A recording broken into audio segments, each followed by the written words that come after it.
Ser guía de montaña implica mucho más que conocer rutas o tener una buena forma física. Es una profesión exigente que combina técnicas, seguridad, acompañamiento humano y una profunda conexión con la naturaleza. Detrás de cada guía hay un proceso formativo riguroso, una vocación clara por compartir el entorno natural con otros y una actitud de compromiso constante con las personas y con el entorno. Con la ayuda de Silvia Gibogre y Sergio Álvarez, guías profesionales titulados por la Asociación Española de Guías de Montaña, exploraremos en qué consiste realmente esta profesión, desde cómo nace el deseo de formarse para ello hasta qué cualidades se necesitan.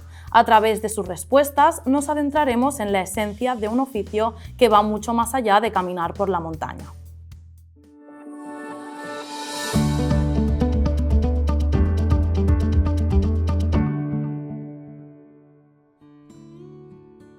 Bienvenidos Silvia y Sergio, gracias por acompañarnos hoy. Muchas gracias por invitarnos. Muchísimas gracias. Para empezar, nos gustaría saber si recordáis el momento o la experiencia concreta en la que os disteis cuenta de que queríais ser guías de montaña, porque a veces quizá la gente que nos está viendo no es consciente de cómo se llega hasta aquí. A ver, yo creo que para mí, y creo también para Sergio, no hay un momento concreto, pero es un cúmulo de experiencias en la montaña que nos ha llevado a afrontar la decisión de decir, vale, me inscribo a la escuela de guía de media montaña. Por ejemplo, yo desde pequeña siempre, bueno, como se oye desde mi acento, soy italiana y siempre he vivido en los Alpes, muy cerca de los Alpes. Entonces, este hecho de estar siempre en los Alpes y caminar en los Alpes seguramente ha madurado dentro algo que después he sacado con el guía de media montaña. Al fin y al cabo has pasado toda tu vida haciendo montaña, igual que yo, desde los 15 años haciendo montaña, escalando y haciendo montaña. Y después además se juntaron más cosas. Nos conocimos en la montaña, haciendo una carrera en los Alpes de 100 kilómetros. O sea, la montaña estaba siempre alrededor nuestra. Entonces cuando nos conocimos, empezamos nuestra relación, que somos pareja, y decidimos que queríamos montar algo juntos y que tuviera que ver con la montaña, además con nuestra experiencia previa. Y coincidió, que a lo mejor podría ser la contestación a esta pregunta, coincidió que justo en ese momento que estábamos decidiendo montar algo que tuviera que ver con la montaña, en Avilés volvieron a sacar la titulación de guía de media montaña. Fue todo como un cúmulo de cosas que ya venían de lejos de cuando éramos pequeños, de que la montaña, la afición, y al final, justo ese momento que queríamos montar algo, aparece la titulación de nuevo. Entonces fue como lo perfecto. Nos decidimos, nos apuntamos y aquí estamos. ¿Y cómo fue el proceso de pasar de ese deseo inicial a iniciar una formación profesional como guías?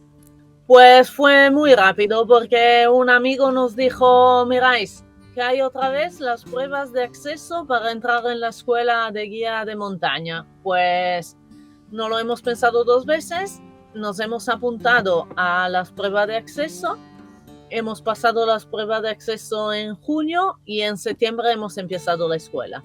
Así que ni nos ha dado tiempo para pensar si inscribirnos, no inscribirnos, no. Hay las pruebas de acceso esta fecha, vamos, la hacemos y después, si la pasamos, entramos en la escuela. Las pasamos y entramos en la escuela. Yo creo que fue algo natural. No nos dio tiempo, como dice Silvia, no nos dio tiempo a pensar mucho. Era algo que queríamos, sabíamos que queríamos hacer, sabíamos que queríamos montar la empresa de trekking, que además tuviera que ver con el deporte, que era lo que había estudiado Silvia, y con la fotografía, que era lo que yo había estudiado y en lo que trabajaba.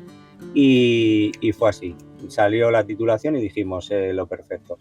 También teníamos ya entreno, porque pasar las pruebas de acceso a esa época no era fácil, ahora es más fácil. Pero sí que tenías que estar preparado porque eran todavía 1500 metros positivos y saber moverte en terreno con hierba, en terreno rocoso, en nieve, o sea, tenía que ya tener una experiencia en el monte. Entonces, la formación, básicamente, los pasos que seguisteis hasta obtener la acreditación oficial, básicamente fueron apuntaros a este curso y presentaros a las pruebas y pasarlas. Sí, bueno, los pasos a seguir son pruebas de acceso, como dice Silvia, de aquella, bueno, ya eran un poquitín más exigentes, aunque bueno, siguen siéndolo, pero eran un poco más, los han suavizado un poco.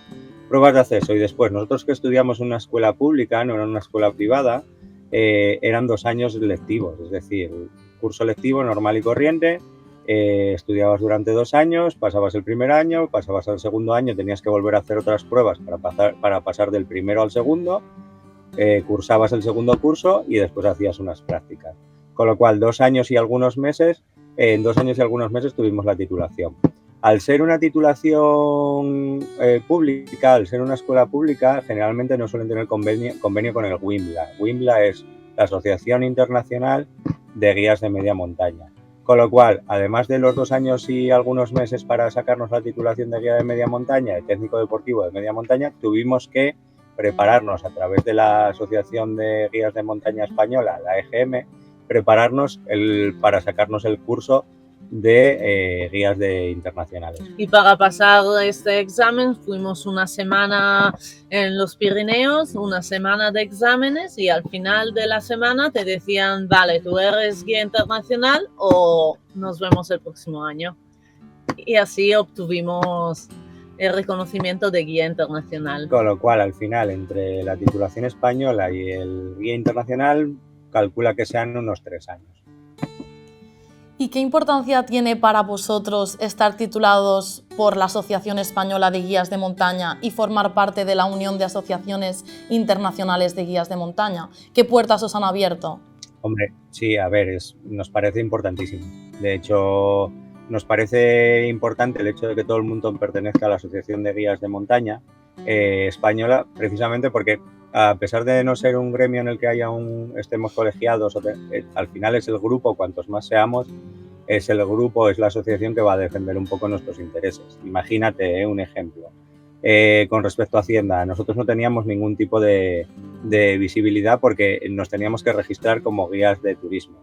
Desde hace 2 años, sí, por lo menos, después de luchar durante mucho tiempo, ahora ya tenemos un IAE o ya tenemos un epígrafe que dice guía de montaña. Bueno, pues al final el hecho de estar mucha gente dentro de la asociación, hacemos un poco más de presión y sirve para este tipo de cosas. ¿Qué nos ha traído? Pues además de esto, por ejemplo, el hecho de pertenecer a la EGM te da un grado de profesionalidad. Además, a través de la EGM te llega también trabajo, porque ellos saben que la gente que está apuntada son gente competente. Y en cuanto a la internacional, MSS nace como una empresa de guiado en toda Europa y con el tiempo siempre la idea era guiar también además fuera de Europa y era imprescindible para nosotros y nos ha abierto muchísimas puertas porque trabajamos fuera de España, no solo en España. Y además con la EGM, con la Asociación Española, te permite de estar en continua formación porque ofrecen diferentes tipos de reciclajes y entonces esto es muy importante. Seguir siempre con la formación, por ejemplo, los primeros auxilios, es también siempre tenerlos al día. Es una de las cosas conducción, base. Seguridad. Es muy importante, muy, muy importante. Y, por ejemplo, también tienes la Asociación Española de Guías de Montaña, tienes un apoyo también por los guías, un apoyo legal. Si tú tienes cualquier problema o cualquier consejo que necesites, te puedes apoyar a la asociación. O sea, es como si fuera un colegio, aun si no es un colegio reconocido. Sí, y una vez que superasteis esta etapa de formación, ¿nos podríais explicar en qué consiste vuestro día a día como guías? A ver, yo creo que hay que diferenciar un poco la tipología de guía.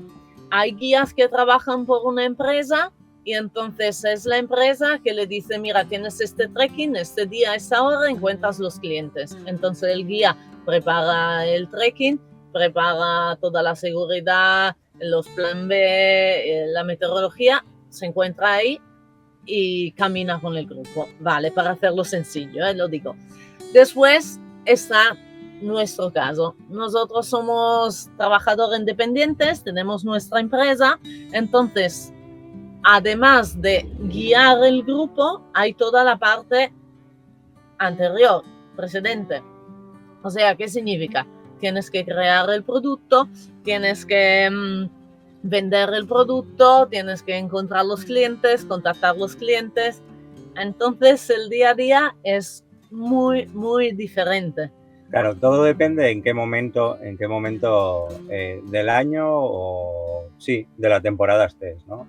Claramente, previo temporada es trabajo de preparación, trabajo de ordenador, preparar actividades, preparar nuevas actividades, desarrollarlas, darles una forma.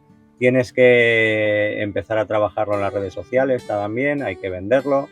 Los clientes empiezan a llamarte y hay que empezar a informar a las personas.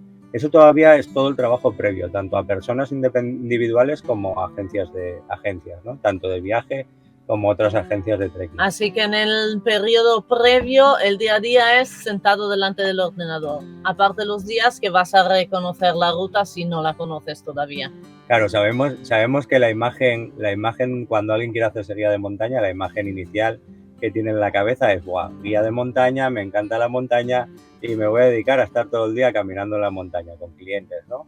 Pero no es así. Nosotros siempre decimos que el día que nosotros sacamos la titulación y ya acabamos nuestra formación, nos dieron un empujoncito y tú estudiaste para ser guía de montaña y te empujaron dentro de turismo, que tú no tienes ni idea de cómo funciona el turismo porque a ti lo que te gusta es la montaña, ¿no? Pero esa es la parte que forma parte del turismo, la que hablábamos, ¿no? La previa. Hay que preparar, hay que vender, hay que moverse mucho y darte a conocer y hacer un buen trabajo y las redes sociales y la página web y ahí esa parte que sería la previa. Después, durante la temporada. Y ahora, por ejemplo, ahora nos iremos a Dolomita el 13, el 14, el día a día será, me levanto la mañana, guío el grupo, llego al refugio, la tarde descanso con el grupo, cena y así es el día a día de la temporada fuerte de verano. Sí, digamos que en cada una de las salidas, sea salida de un día, sean trekkings como el de Dolomitas, o sean trekkings en Picos de Europa, o sean salidas en tienda como hacemos siempre, que es de un par de días. Al final, el día a día es prepara los días previos el trekking, tema de seguridad, tema meteorología, los planes A, planes B, para tenerlo todo muy preparado, los tracks. Es decir, ahí es la base de la seguridad. Si quieres, lo primero para nosotros en un trekking es tener la seguridad controlada. Previo a eso ya has hablado con todos tus clientes, los has seleccionado de alguna manera para que estén dentro de sus capacidades y después el día a día, el día que empieza el trekking, la salida de 2 días o el viaje a Dolomitas o donde sea el viaje, es lo que acaba de explicar Silvia, ¿no?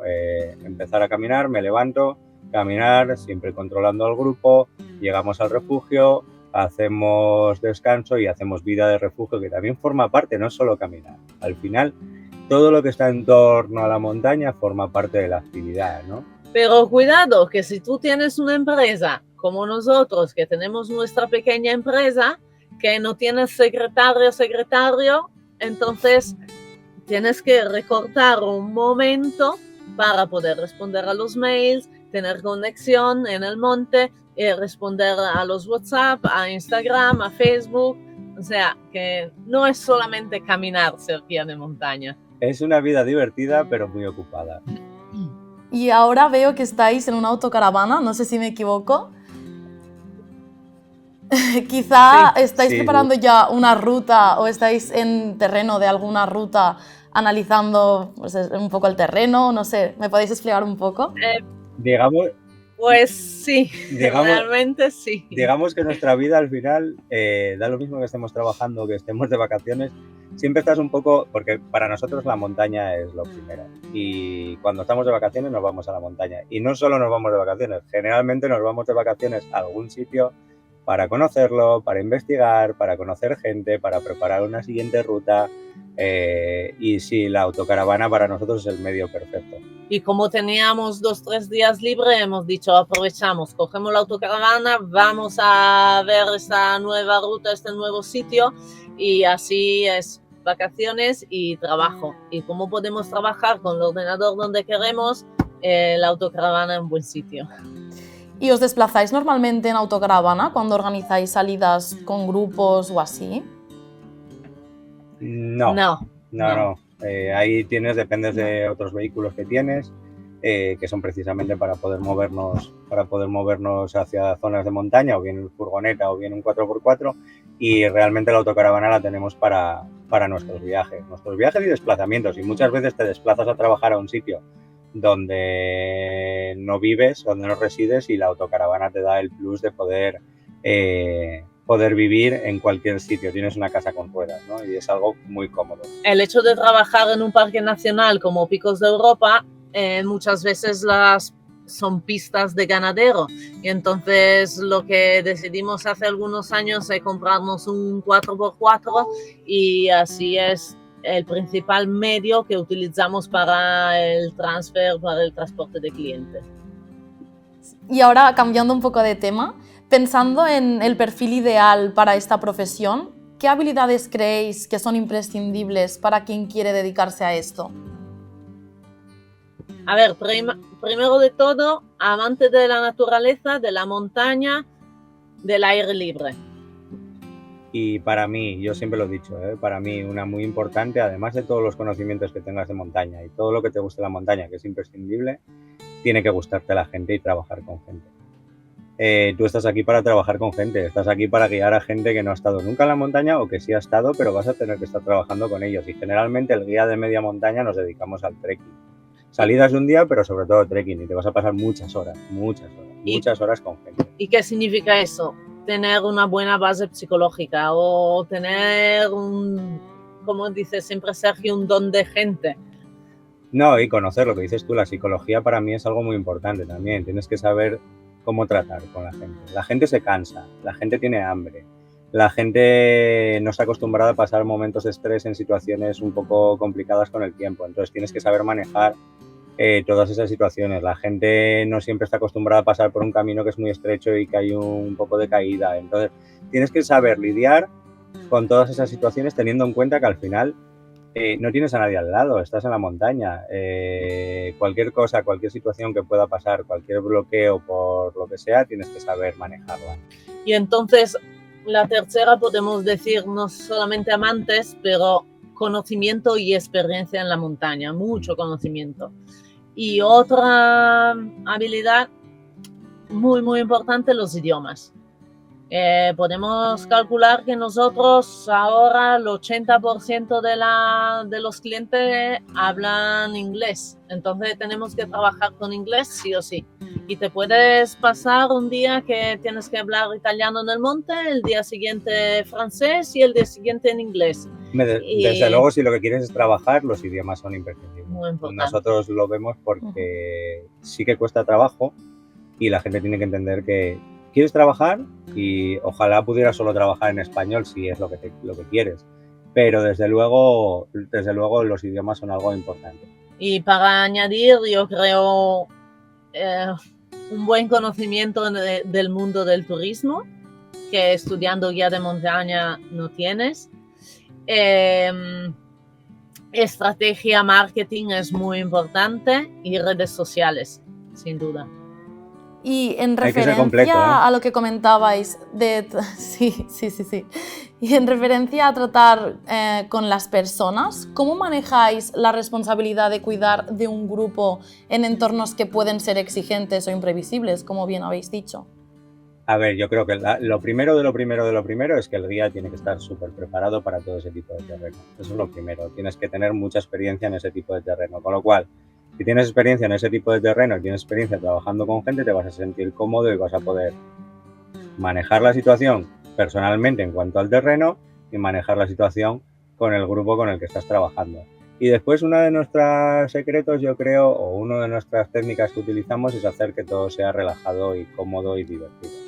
Y la gente, cuanto más cómoda, relajada y más se está divirtiendo, es más fácil controlar el grupo. Es más fácil manejar el grupo en situaciones que muchas veces se salen de la zona de confort.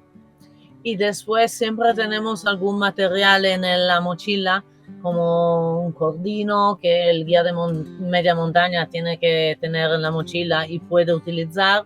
Entonces te permite a veces de salir de un apuro o de un bloqueo de un cliente. Yo he de decir que por mi experiencia nunca he tenido que utilizar ningún tipo de herramienta pero en el caso de tener que hacerlo, siempre tienes que tener esa experiencia, tienes que tener todos los materiales necesarios para superar, ¿no? Y al final de Algunos todo esto, mosquetones. es que la gente se lo pase bien. Y para que la gente se lo pase bien, tiene que estar adecuado el trekking o la actividad a sus capacidades. Y yo creo que eso es un poco el secreto, ¿no?, de todo esto.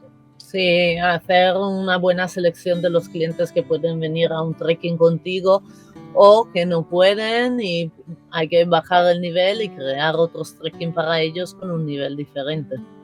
Y antes también hablabais y me ha dado la sensación de que quizá la imagen que hay de ser un buen senderista se asocia a guía de montaña, pero no tiene por qué, un buen senderista no tiene por qué ser guía de montaña, ¿no? Entonces, ¿qué diferencias reales existen entre disfrutar de la montaña a nivel personal y hacerlo desde un rol profesional? Hombre, desde un rol profesional básicamente eres el responsable de la seguridad de otras personas en la montaña. Entonces, ahí es donde nace la necesidad de que tú estés súper formado y que tu formación sea constante. Y cuando estás disfrutando de manera personal, realmente puedes ir con un amigo, puedes ir tú solo, puedes ir con un grupo de amigos, pero al final cada uno pasa a ser un poco responsable de sí mismo y del resto del grupo, ¿no? Entonces, para mí esa es la gran diferencia entre uno y otro.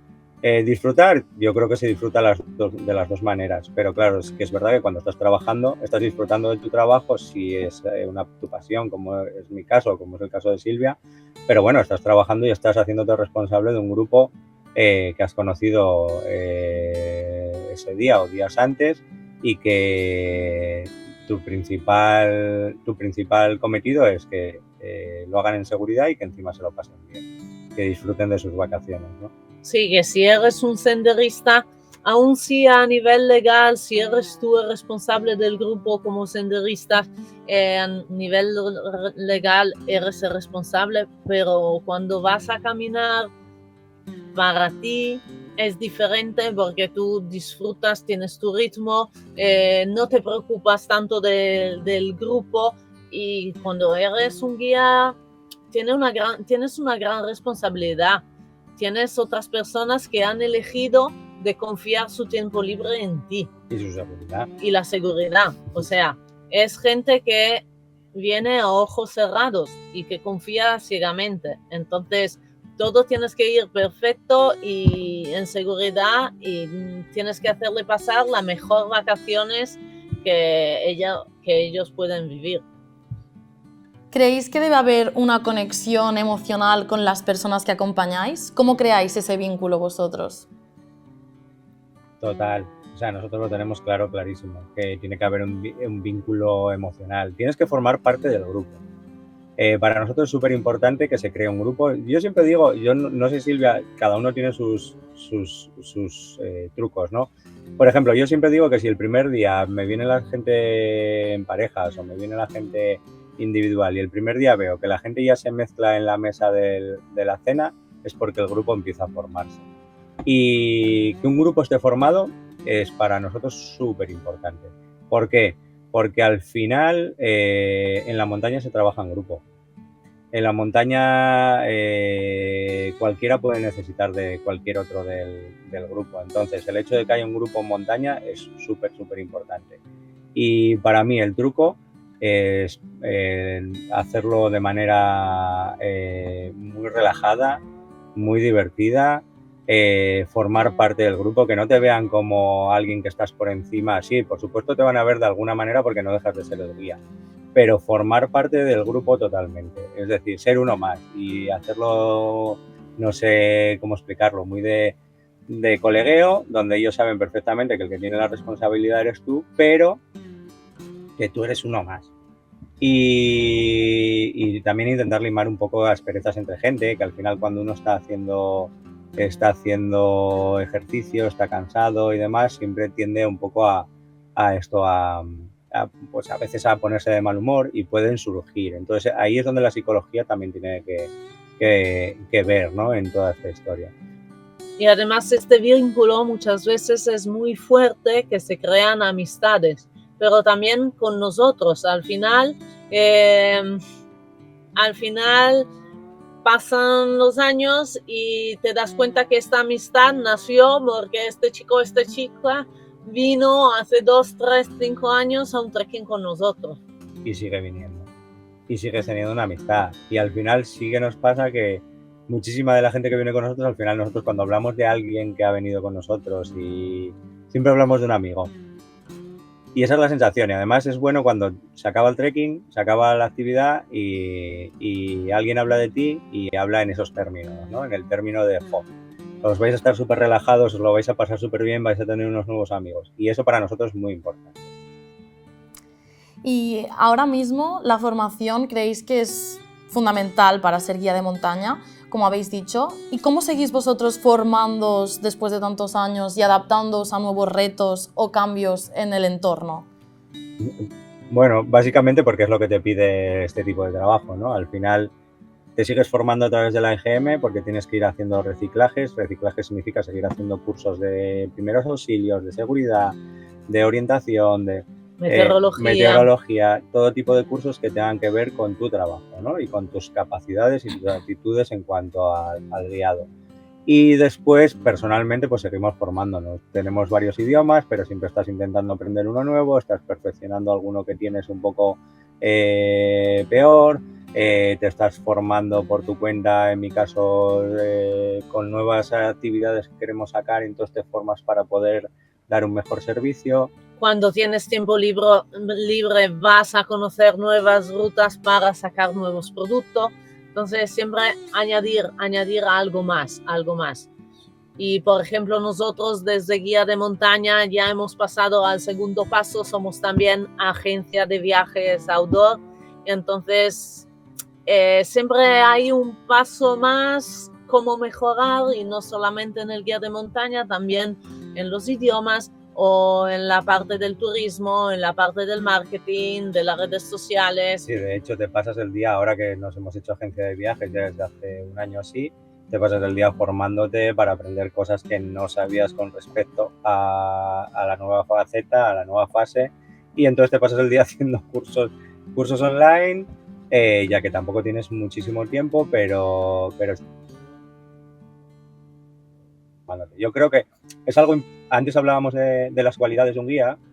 Yo creo que esta necesidad, estas ganas de querer seguir formándose y no quedarse estancado es una de las cualidades que debería de tener un buen guía, ¿no? Y cambiando otra vez de tema, sabemos que además de rutas locales, también organizáis experiencias en lugares tan especiales como Nepal. ¿Qué os llevó a dar ese paso? ¿Fue a partir de abrir la agencia de viajes? ¿O cómo surgió y cómo es preparar una salida tan lejana y distinta? A ver, surge a raíz de la agencia de viajes, ya que si no eres agencia de viajes no puedes organizar este tipo de actividades, ¿no? Como guía de montaña hay que partir de la base de como guía de montaña tú puedes organizar trekkings, pero no puedes vender paquetes. Vender paquetes significa que tú puedes vender solamente tu actividad de guiado, pero tú no puedes reservar hoteles, no puedes reservar comidas, no puedes reservar transfer. Entonces, ¿qué es lo que nosotros hicimos? Nosotros teníamos claro cuáles eran las limitaciones del guía y teníamos claro que nosotros trabajando fuera necesitábamos pasar a ser una agencia de viajes.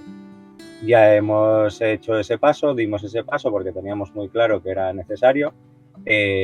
Conlleva un gasto de dinero, pero al final era algo que necesitábamos. Y a partir de ahí puedes empezar a vender paquetes. Paquetes que significa viajes, por ejemplo, como a Nepal o a Marruecos o ascensiones al Ararat.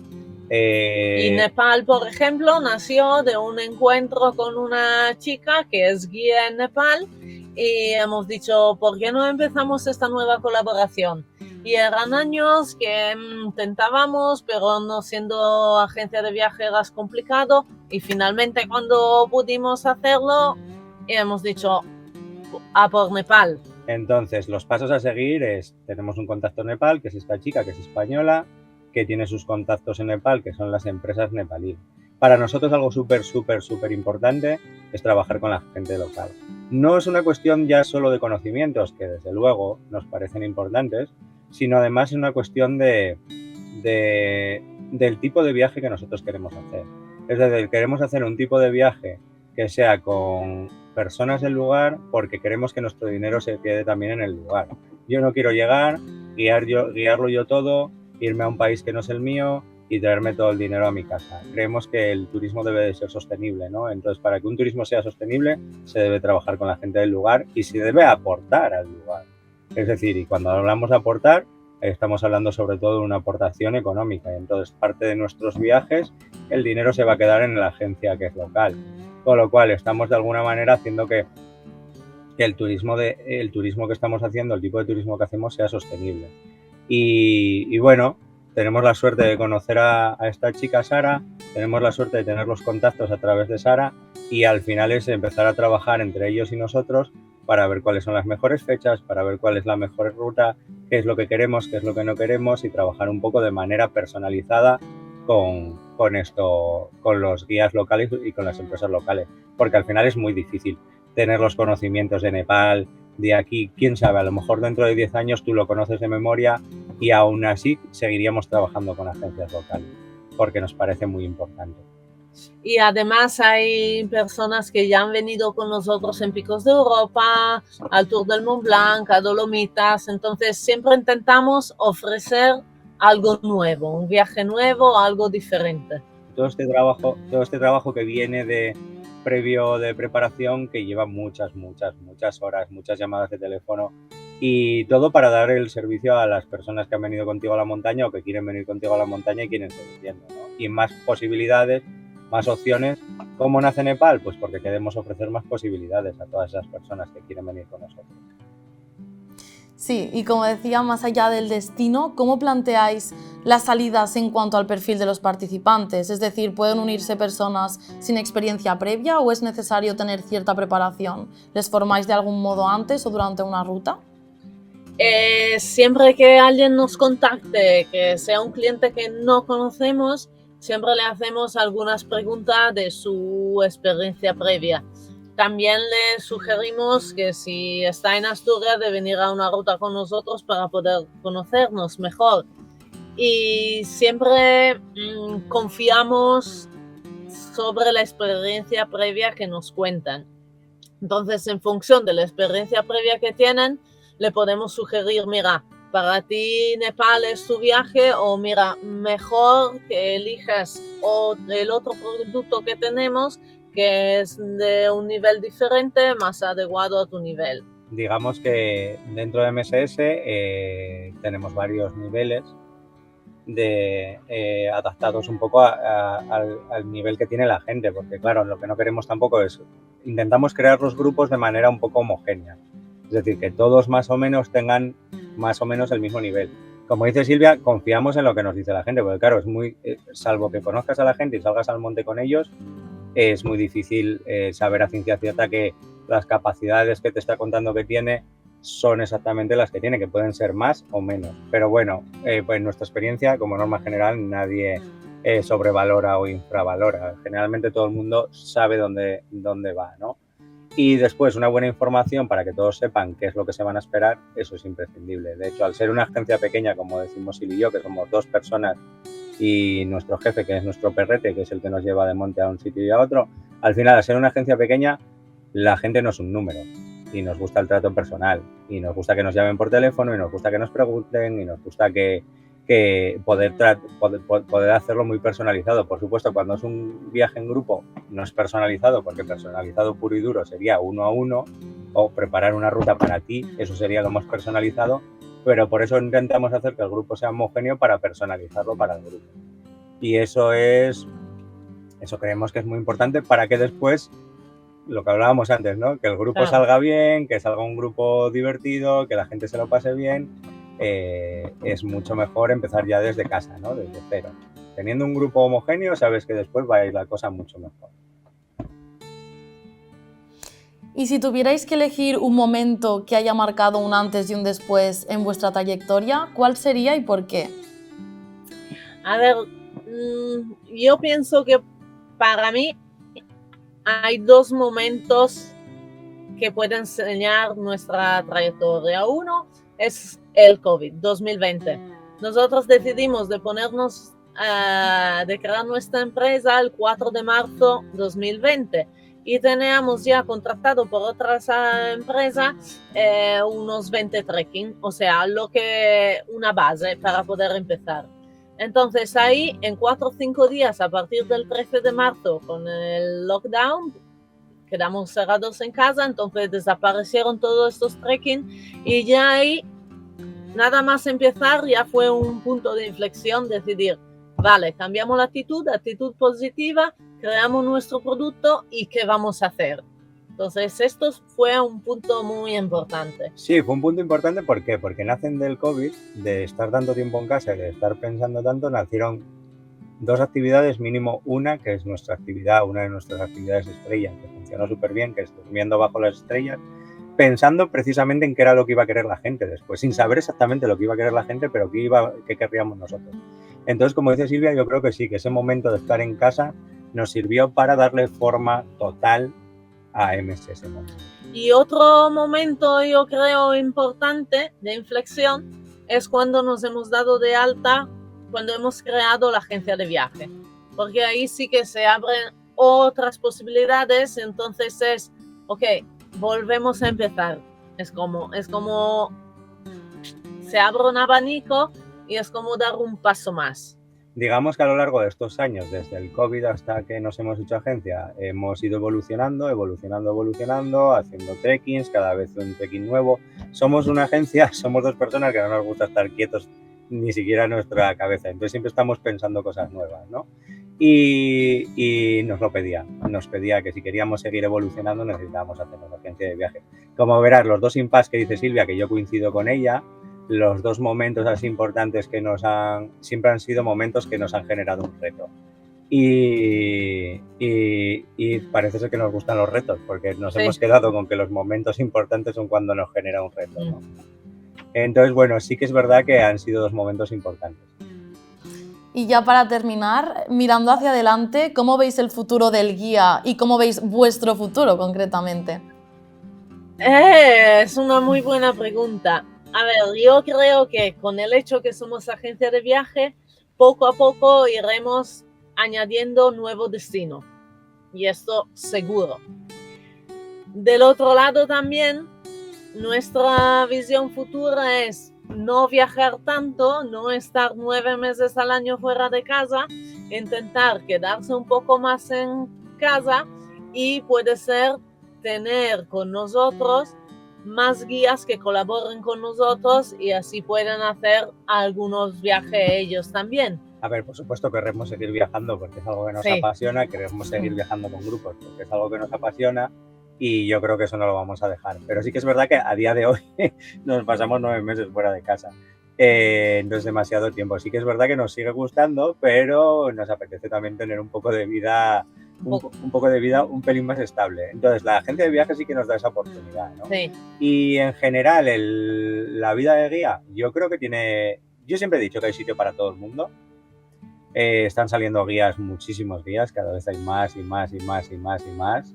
Yo no sé si todo el mundo tiene muy claro qué es lo que significa ser guía. No. Está bien, espero que esta entrevista les sirva para un poco darse cuenta de que no es esta idea bucólica de estoy en la montaña todo el día, sino que hay mucho más detrás del guiado y mucho más de cosas que no te gustan, seguro. A nosotros nos apasiona y nos gusta casi todo, pero sí que es verdad que hay cosas como estar delante del ordenador horas y horas y horas que no nos vuelve loco, pero forma parte de nuestro trabajo.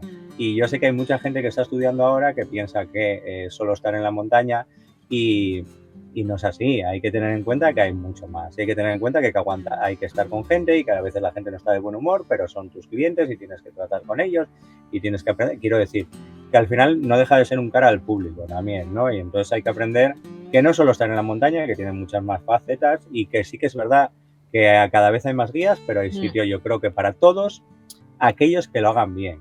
Sí, yo creo que el futuro de los guías, yo creo que depende mucho de las escuelas, que hay que seleccionar un poco más los guías y que no puede ser que todo el mundo ahora en 6 meses pagando sea guía. No, falta experiencia, falta el vivir en la montaña, falta conocimiento. Entonces yo creo que en un futuro la profesión de guía será más regulada que ahora, porque ahora todo el mundo es guía pagando y estudiando 6 meses. Pues no, yo me acuerdo siempre cuando nosotros estamos estudiando, un guía que nos dijo, mira, nacen muchos guías, pero a ver cuántos quedan después de 5 años. Y la verdad que en un curso de guía, después de 5 años, los puedes contar en una mano, creo. Sí, bueno, pero vuelvo a lo mismo, ¿eh? O sea, yo creo que el que lo hace bien, cuando digo el que lo hace bien, es el que está formado, el que trabaja bien, el que cuida a sus clientes y el que no está haciendo una lucha de precios y este tipo de cosas, que es un problemilla que tenemos ahora, y el que está de manera legal, pagando todos sus seguros y demás, hay sitio para todos. Además, hay algo muy importante. Y es que lo que tienen que aprender los guías, los actuales, los pasados y los futuros, es que las sinergias son muy importantes y son beneficiosas para todos. Podemos trabajar juntos. No es necesario estar trabajando como si esto fuera una pelea o una batalla. Podemos trabajar juntos y podemos unirnos. Y al unirse conseguimos muchísima mejor calidad y más trabajo. Por ejemplo, te pongo un ejemplo. Nosotros sacamos una actividad que es dormir bajo las estrellas, que es dormir en Picos de Europa con tiendas de campaña. O sin tienda de campaña, solo con el saco. No lo hacía nadie antes del COVID, o lo hacía muy poca gente. Y se había hecho toda la vida, no es algo que hayamos inventado, pero no lo hacía nadie con gente. Y de repente nos encontramos con que ahora hay muchísima gente que lo hace. El hecho de que haya mucha gente que en Picos de Europa haga vivacs hace que la gente, cuando busca vivac en internet, salga muchísima gente que en Picos de Europa hace vivac y la gente se venga a Picos de Europa a hacer vivac. ¿Que te puede tocar a ti ese cliente o puede tocarle a otro? Eso ya lo decide el cliente, que para eso está la libertad. Pero cuantos más seamos y más unidos estemos, y mejor para todos. Por ejemplo, por eso te digo que al final hay muchos seguirán trabajando, muchos otros no. Pero además los que nos quedemos, si además podemos trabajar juntos, sería todo mucho mejor. Claro, depende todo del guía mismo. Si lo cree y quiere luchar por su objetivo, podrá seguir. Y quien no lo cree, quien encuentra un trabajo que sea mejor pagado, pues lo dejará. Sí, porque en este trabajo lo que sí que tienen que tener todos claro es que ricos no se van a hacer, pero van a tener un trabajo muy chulo, muy divertido, duro, pero que te dará buenas satisfacciones, siempre y cuando te guste. Pues muchísimas gracias por vuestra aportación, Silvia y Sergio. Nos habéis mostrado que al final ser guía es mucho más de lo que parece, es formación y también mucho acompañamiento. Os deseamos lo mejor. Muchísimas gracias. Gracias por invitarnos. Ha sido un placer.